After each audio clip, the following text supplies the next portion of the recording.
साथियों नमस्कार। ग्लोरियस पाठशाला पर आप सभी का एक बार फिर से स्वागत है। कल वाली क्लास आप लोगों ने देख ली होंगी, मटेरियल आपको अच्छा मिल रहा है, तो फिर चलते हैं बिना किसी देरी के। आज हम लोग करंट अफेयर में पढ़ने वाले हैं उनरवा के बारे में। अभी हाल ही में ये संस्था जो है बड़ी चर्चे में है।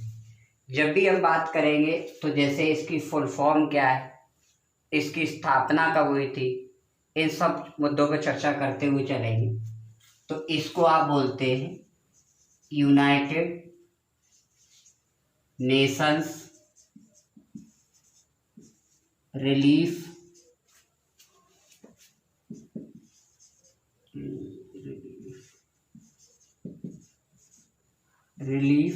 एंड वर्क्स एजेंसी के बारे में। अच्छा, इसको हिंदी में आप बोलते हैं संयुक्त राष्ट्र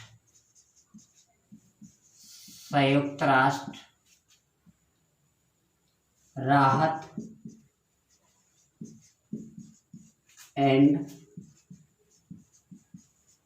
निर्माण एजेंसी।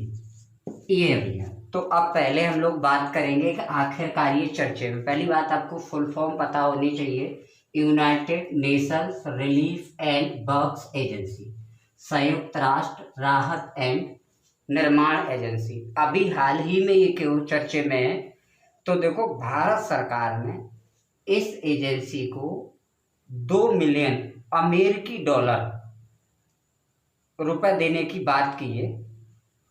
कोरोना महामारी के चलते जो भी असुविधाएं हुई हैं उनसे निपटने के लिए।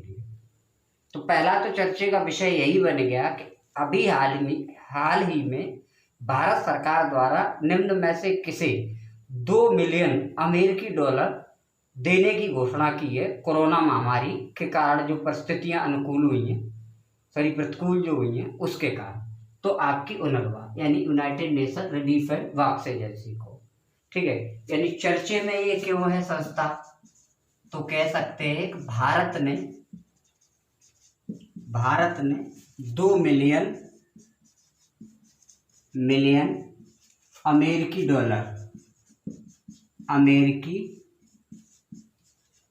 डॉलर की सहायता दी है। किसके लिए? कोरोना या कोविड-19 महामारी के लिए, ठीक है। तो पहला तो ये आपका करंट अफेयर का प्रश्न बना कि अभी हाल ही में भारत ने किसे 2 मिलियन अमेरिकी डॉलर देने की बात कही है, तो उनरवा या United Nation Relief and Works agency. अब हम लोग इसके बारे में बात कर लेते हैं, जैसे ये संस्था क्या है और किससे संबंधित है। तो देखो भाई, पहली बात आती है कि इसकी स्थापना कब हुई। तो इसकी स्थापना आपकी 8 दिसंबर 1949 को हुई। इसका हेडक्वार्टर कहाँ पर है, तो अम्मान में। कहाँ पर है? इसका जो हेडक्वार्टर है वो अम्मान में है, ठीक है। ये चीज़ आपको ध्यान रखनी। अब ये करती क्या है, तो बात ये है कि जब इजराइल अलग हो रहा था उस समय 1948 में युद्ध हुआ, तो फिलिस्तीन के काफ़ी कुछ जो लोग थे वो घर से बेघर हो गए। तो यानी कह सकते हैं कि ये उन फिलिस्तीनियों की मदद करती है संस्था जो 1948 के युद्ध में घर से बेघर हो गए। यानी ये मदद करती है किसकी? फिलिस्तीनियों की जो 1948 के युद्ध में घर से बेघर हो गए। ये चीज आपको ध्यान रखनी है। पहली बात आपको full form United Nation Relief and Works agency. अभी भारत ने 2 मिलियन अमेरिकी डॉलर देने की सहायता की है, ठीक है, सहायता देने की घोषणा की है। कोरोना महामारी के चलते उनरवा का मुख्यालय कहाँ है? अम्मान में है। इसकी स्थापना कब हुई, तो आपका 1949 में हुई। करती क्या है, तो ये उन फिलिस्तीनियों की मदद करती है जो 1948 के युद्ध में घर से बेघर हो गए। ये चीजें हैं। तो एक तो ये आपकी खबर है। आने वाली चीज इसमें क्या क्या महत्वपूर्ण है, एक तो ये चर्चे का पॉइंट याद रखना। अच्छा, इसका एक 19 में एक पॉइंट पूछा गया था कि UNRWA में भारत की जो भागीदारी थी वो 2019 में बढ़ाकर कितनी कर दी थी। तो देखो अभी तक भारत की भागीदारी $1.5 मिलियन थी, जो 2019 में $5 मिलियन कर दी गई थी। तो ये आपसे क्वेश्चन भी पूछा जा सकता है कि UNRWA में भारत की भागीदारी 2019 में कितने से बढ़ाकर कितनी कर दी गई। तो 1.5 मिलियन से बढ़ाकर $5 मिलियन अमेरिकी डॉलर कर दी गई है। तो ये आपको याद रखनी है, बाद बाकी चर्चे में है तो इसका आप मुख्यालय भी याद रखिए। अब हम लोग बात करते हैं, अभी हाल ही में आपने देखा है कि चक्रवाती तूफान आया हुआ है जिसका नाम है अम्फान। अम्फान करके चक्रवाती तूफान अम्फान, इस पे भी प्रश्न आपके बन सकते हैं। चक्रवाती तूफान अम्फान, देखो साहब, पहली बात है कि अगर कोई पूछ ले कि आपदाएं क्या होती हैं, जो आकस्मिक घटित है जिसके कारण जन धन की हानि हो रही है, वो आपदा है। ये आपदाएं आपकी दो तरीके की हो सकती हैं, मानव निर्मित और प्राकृतिक। तो ये जो चक्रवात वगैरह हैं, बाढ़ वगैरह आना, ये सब किसमें, भूकंप आना, ये सब किसमें आता है, तो आपका ये प्राकृतिक आपदा है। वहीं पे ब्रिज वगैरह टूटना, ट्रेन पलटना, ये सब क्या है, तो ये मानव निर्मित आपदा है, क्योंकि इन्हें मानव के द्वारा बनाया गया है। तो अगर घटित होती है तो मानव निर्मित आपदा है। तो अभी हाल ही में ये अम्फान करके तूफान आया हुआ है। तो पहला प्रश्न आपका ये बनेगा, अभी हाल ही में चक्रवाती तूफान अम्फान के कारण निम्न में से किन राज्यों में क्षति पहुंची है। तो उड़ीसा और पश्चिम बंगाल में क्षति पहुंची है इसके कारण। या ये पलट के ऐसा भी प्रश्न बन सकता था कि अभी हाल ही में पश्चिम बंगाल और उड़ीसा में निम्न में से किस चक्रवाती तूफान ने दस्तक दी जिसके कारण अत्यधिक क्षति पहुंची। तो आप कह सकते हैं इसका प्रभाव कहाँ पर है, इसका प्रभाव कहाँ हुआ या क्षति कहाँ हुई, क्षति कहाँ हुई। तो आप कह सकते हैं इसके कारण पश्चिम बंगाल और उड़ीसा में क्षति अभी पहुंची है। अच्छा, एक और प्रश्न आपका बन सकता है, जैसे अभी ये पश्चिम बंगाल में जब आया तो प्रधानमंत्री नरेंद्र मोदी ने 1000 करोड़ रुपए तुरंत राहत पैकेज देने की घोषणा की। तो 1000 करोड़ रुपए तुरंत सहायता की घोषणा की है किसने, प्रधानमंत्री नरेंद्र मोदी ने। तो एक तो प्रश्न ये बना कि अभी हाल ही में किस चक्रवाती तूफान ने पश्चिम बंगाल और उड़ीसा में दस्तक दी। तो तूफान अम्फान ने। पश्चिम बंगाल की सहायता के लिए, इस तूफान के कारण सहायता के लिए प्रधानमंत्री ने कितने रुपए की घोषणा की है। तो 1000 करोड़ रुपए की अभी हाल ही में घोषणा की है। अच्छा, एक और प्रश्न आपका बन सकता था यहीं से कि मौसम वैज्ञानिक हैं उन्होंने इस तूफान को नाम क्या दिया है, यानी मौसम वैज्ञानिकों द्वारा नाम क्या दिया गया है इसको। तो इसको नाम दिया गया है सुपर साइक्लोन इसको नाम दिया गया है। तो ये भी बात आपको ध्यान रखनी है। पहला चक्रवाती तूफान कहाँ आया, पश्चिम बंगाल उड़ीसा में। कितने रुपए की घोषणा हुई, 1000 करोड़ की। किसके लिए, पश्चिम बंगाल के लिए। मौसम वैज्ञानिकों ने इसे क्या नाम दिया है, सुपर साइक्लोन नाम दिया है, और उसे बंगाल की खाड़ी से बनने का कारण भी बताया है। ठीक है। अच्छा, हम लोग पश्चिम बंगाल की अगर बात कर ले तो पश्चिम बंगाल से 2-4 क्वेश्चन बना लेते हैं। देखो, जैसे पश्चिम बंगाल से आपका प्रश्न बन सकता है, उड़ीसा से क्या क्या प्रश्न बन सकते हैं वो आपको ध्यान रखना है। पहला आपसे पूछ लेगा, जैसे पश्चिम बंगाल में वर्तमान में मुख्यमंत्री कौन है, ममता बनर्जी। उड़ीसा में अभी मुख्यमंत्री कौन है, नवीन पटनायक है। ठीक है, एक तो ये प्रश्न बनेगा। बाद बाकी ये पश्चिम बंगाल जो है कभी बंगाल का हिस्सा होता था। 1905 में जब लॉर्ड कर्जन के समय में बंगाल का विभाजन हुआ तो पूर्वी बंगाल और पश्चिम बंगाल के रूप में बट गया। यानी हम लोग क्या कह सकते हैं, पहले बंगाल था। अगर कोई पूछे कि बंगाल को स्वतंत्र राज्य के रूप में किसने घोषित किया, केवल बंगाल को। पहले देखो, बंगाल, बिहार और उड़ीसा ये सब मिला के एक होते थे। औरंगजेब की जब डेथ हो गई उसके बाद जो मुर्शिद कुली खां थे, उन्होंने बंगाल को एक स्वतंत्र राज्य के रूप में घोषित किया। 1905 में लॉर्ड कर्जन ने इसको विभाजित कर दिया, विभाजन की घोषणा कर दी। ठीक है, तो तब से ये पश्चिम बंगाल और पूर्वी बंगाल के रूप में बट गया। अब जो पूर्वी बंगाल वाला हिस्सा था वो मुस्लिमों को दिया गया। तो जब देश का विभाजन हुआ उस दौरान पूर्वी बंगाल वाला जो हिस्सा था वो पूर्वी पाकिस्तान कहलाने लग गया। अब पूर्वी पाकिस्तान जो था वो 1971 में एज ए बांग्लादेश के रूप में बन गया। तो आप कह सकते हैं इस तरीके से ये बंगाल की कहानी है। बाद बाकी कलकत्ता जो है आपका हुगली नदी के किनारे बसा है, और बंगाल का शोक किसको कहते हैं, दामोदर नदी को कहते हैं। और उड़ीसा का शोक किसको कहते हैं, तो उड़ीसा का शोक आपका महानदी को कहा जाता है। और उड़ीसा का पुराना नाम जो है वो कलिंग या उत्कल है। ये मैंने पिछले वीडियो में भी आपको प्रश्न बनाए हैं। कोणार्क मंदिर और सूर्य मंदिर, ये आपका जो जगन्नाथ मंदिर वगैरह है वो सब कहाँ पर है, यहीं पर है। फिर आगे चलते हैं, हम लोग थोड़ी सी बात करते हैं। अच्छा, अभी हाल ही में आप लोगों ने एक और मानवकृत घटना के बारे में पढ़ा है, PIA। अब ये PIA का भी बन सकता है। तो देखो, इसको बोलते हैं पाकिस्तान इंटरनेशनल एयरलाइंस। क्या बोलते हैं, Pakistan international airlines, Pakistan international airlines.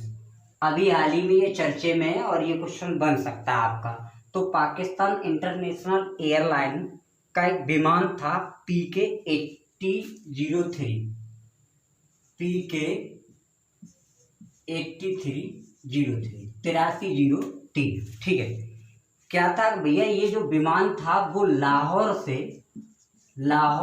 Karachi आ रहा था। और कराची में जिन्ना अंतर्राष्ट्रीय हवाई अड्डा है, जिन्ना अंतर्राष्ट्रीय हवाई अड्डा है। तो ठीक है, हवाई अड्डा है। तो जिन्ना अंतर्राष्ट्रीय हवाई अड्डे पे ये जो प्लेन था वो आपका दुर्घटनाग्रस्त हो गया। तो अभी हाल ही में पूछ लेगा कि पाकिस्तान इंटरनेशनल एयरलाइंस का कौन सा विमान कराची में दुर्घटनाग्रस्त हुआ, तो आप कह सकते PK-8003। एक तो ये प्रश्न बन सकता है आपका। दूसरा, यह कराची के ये किस अंतर्राष्ट्रीय हवाई अड्डे पर हुआ, तो ये जिन्ना अंतर्राष्ट्रीय हवाई अड्डे पर। यह प्रश्न ये पूछा जा सकता है कि जिन्ना अंतर्राष्ट्रीय हवाई अड्डा कहाँ है, तो आपका कराची में। कितने लोग इसमें सवार थे, तो 216 लोग इसमें सवार थे। ये भी प्रश्न आपका पूछा जा सकता है। अब हम लोग पाकिस्तान से अगर बात करना चाहें तो कुछ स्टैटिक जीके के प्रश्न में बता सकता हूँ आपको। जैसे पाकिस्तान को क्या कहते हैं भैया, नहरों का देश कहते हैं। पाकिस्तान को नहरों का देश कहते हैं। आपसे पूछा जाता है कि भारत और पाकिस्तान के मध्य जो सीमा रेखा है वो क्या कहलाती है, तो आपकी रेड क्लिफ लाइन कहलाती है। उसके बावजूद आपसे पूछ लेता है, जैसे जो पाकिस्तान और भारत के मध्य जो सिंधु जल समझौता हुआ वो कब हुआ, तो आपका 1960 में हुआ। उसके अकॉर्डिंग भारत कितना % जल उपयोग करता है, 20%, और पाकिस्तान 80% उपयोग करता है। बाद बाकी जो थार का मरुस्थल है, जिसे दक्षिण एशिया का सबसे बड़ा मरुस्थल कहते हैं। एक बार एक प्रश्न आया कि दक्षिण एशिया का सबसे बड़ा मरुस्थल कौन सा है, तो थार का मरुस्थल। और थार के मरुस्थल को पाकिस्तान में क्या कहते हैं, तो आपका चोलिस्तान के रूप में जानते हैं, चोलिस्तान के रूप में जानते हैं। ठीक है। अच्छा, जिन्ना से हम लोग, जिन्ना से मतलब मोहम्मद अली जिन्ना, तो मोहम्मद अली जिन्ना के बारे में 2-1 प्रश्न आपका बन जाएगा। जैसे अगर आपसे प्रश्न पूछा जाए कि बताइए, क्या भारत छोड़ो आंदोलन में जिन्ना ने समर्थन दिया, नहीं दिया। ये चीज आपको ध्यान रखनी है। इसके बावजूद हम लोगों से पूछ लेगा, अच्छा पाकिस्तान शब्द किसने दिया, तो ये आपका दिया चौधरी रहमत अली द्वारा। पाकिस्तान जो शब्द दिया गया वो आपका चौधरी रहमत अली द्वारा आपका ये पाकिस्तान शब्द दिया गया। आगे हम लोग चलते हैं, एक और खबर है। तो आप लोगों ने क्या क्या पढ़ लिया? एक पहला पढ़ा उनरवा के बारे में, दूसरा आपने PIA के बारे में पढ़ा, फिर अम्फान के बारे में पढ़ा आपने। तीनों के बारे में एक बार पूछता हूँ। जैसे अभी हाल ही में भारत ने किस संस्था के लिए 2 मिलियन अमेरिकी डॉलर सहायता देने की घोषणा की है? उनरवा, United Nation Relief and Works Agency को। ठीक है, इसका मुख्यालय कहाँ है? अम्मान में है। स्थापना कब हुई थी? 1949 में हुई थी। अम्फान तूफान अभी कहाँ आया है? तो पश्चिम बंगाल और उड़ीसा में आया है। पश्चिम बंगाल के लिए प्रधानमंत्री ने कितने करोड़ रुपए राहत पैकेज की घोषणा की है? तो 1000 करोड़ की बात की है। पाकिस्तान एयरलाइंस का कौन सा विमान अभी हाल ही में दुर्घटनाग्रस्त हुआ? तो PK 8303 हुआ। कहाँ पर हुआ? कराची में हुआ।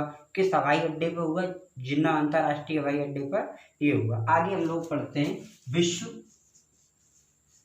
मधुमक्खी दिवस। मधुमक्खी दिवस के बारे में, विश्व मधुमक्खी दिवस। अच्छा भैया, अभी हाल ही में ये विश्व मधुमक्खी दिवस भी मनाया गया है, और ये कौन सा मनाया गया है? तो ये तीसरा मनाया गया है। अगर आपसे पूछा जाए कि अभी हाल ही में कौन सा मधुमक्खी दिवस मना, तो तीसरा मना। यानी अगर पहली या प्रथम बार कब ये मनाया गया था, तो ये 2018 में ये पहली बार मनाया गया था। अब ये कब मनाया जाता है? तो ये आपका 20 मई को मनाया जाता है। अगर आपसे पूछा जाए कि अभी हाल ही में विश्व मधुमक्खी दिवस कब मना, तो 20 मई को मना। कौन सा था? ये तीसरा था। पहली बार कब मनाया गया था? 2018 में ये मनाया गया था। अब इसको मनाने का उद्देश्य क्या है? मनाने का उद्देश्य क्या है, ये बात आपसे पूछी जा सकती है। तो देखो, उसका उद्देश्य है कि मधुमक्खी और उनका जो परागण में जो सहयोग है उसके प्रति लोगों को जागरूक करना। मधुमक्खियों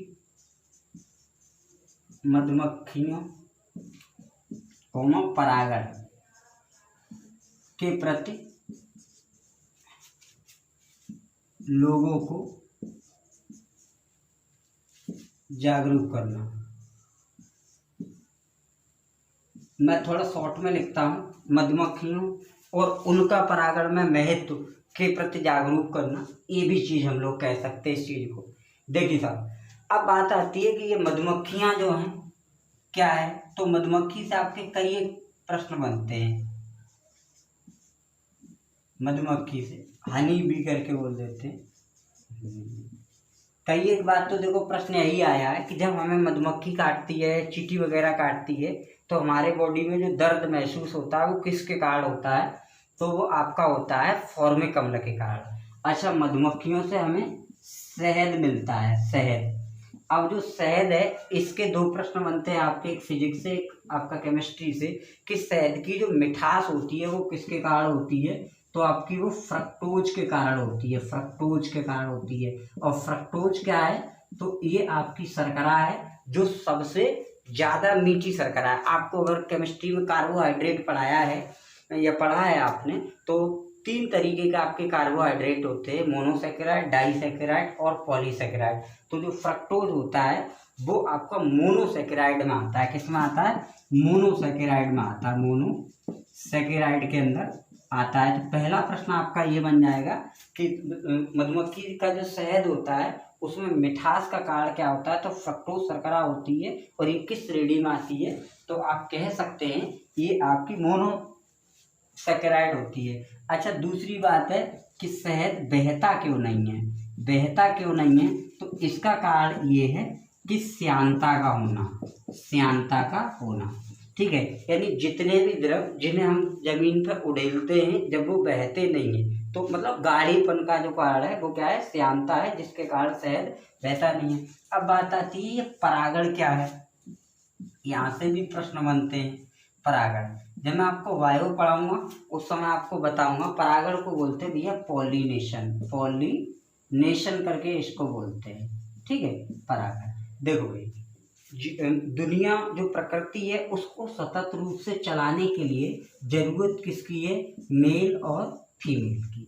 इनमें क्या होता है, एज ए निषेचन की क्रिया होती है और उसके बाद क्या रहता है, अगली संततियां प्राप्त होती हैं। ठीक है, पहले आपका फ्यूजन होगा, निषेचन होगा, उसके बाद युग्मनज भ्रूण वगैरह बनेगा, बायो में सब बातें हम लोग पढ़ेंगे। तो ऐसा केवल जीव ही नहीं करते, ऐसा पेड़ पौधे भी करते। अब पेड़ पौधे गमन तो नहीं कर सकते, तो क्या होता है कि ऐसे अगर मान के चलो मेल प्लांट है और फीमेल प्लांट है, तो मेल प्लांट के जो परागकण हैं वो फीमेल प्लांट पर पहुंचेंगे, मेल प्लांट के परागकण फीमेल प्लांट पर पहुंचेंगे, तो यही क्रिया क्या कहलाएगी, आपकी परागण कहलाएगी।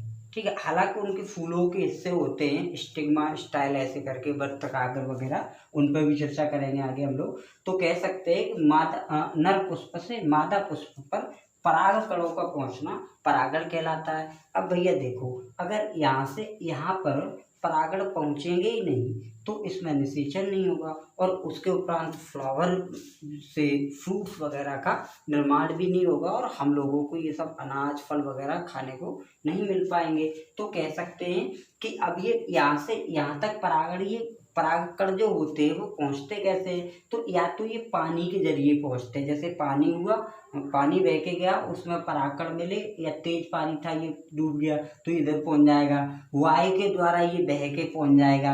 या क्या होता है, जितने भी ये तितली भंवरे मधुमक्खियाँ जो होती हैं, इनके पौधों के पुष्पों पर बैठकर मकरंद नाम से एक पदार्थ है, उसको चूसने के लिए आती है। कई बार पूछा है कि क्या ये लेते हैं, तो ये मकरंद करके पदार्थ को लेने के लिए आते हैं। ठीक है, तो जैसे ये इस पदार्थ के पास मकरंद को लेने के लिए आएंगे, तो अब ये ऐसा तो नहीं एक ही पुष्प के पास आते हैं, यहाँ पर बैठे तो उनके जो पंख है, इनके जो पर वगैरह पंजे वगैरह हैं, सॉरी जो टांगे हैं, उनमें क्या होगा, वो परागकण चिपक जाएंगे, जिससे ये उड़ के फिर इधर पहुंचेंगे। तो इस तरीके से ऐसे इधर भी पहुंच जाएगा। तो आपने देखा कि पहले कोई तितली या मधुमक्खी यहाँ पर बैठी थी और अब वो उड़ के यहाँ पहुंच गई, तो इसके परागकण उड़ के कहाँ पहुंच गए, यहाँ पर। इस प्रकार इसके परागण यहाँ पहुंच गए, अब निषेचन की क्रिया हो जाएगी और हमको फ्लावर से फ्रूट प्राप्त हो जाएगा।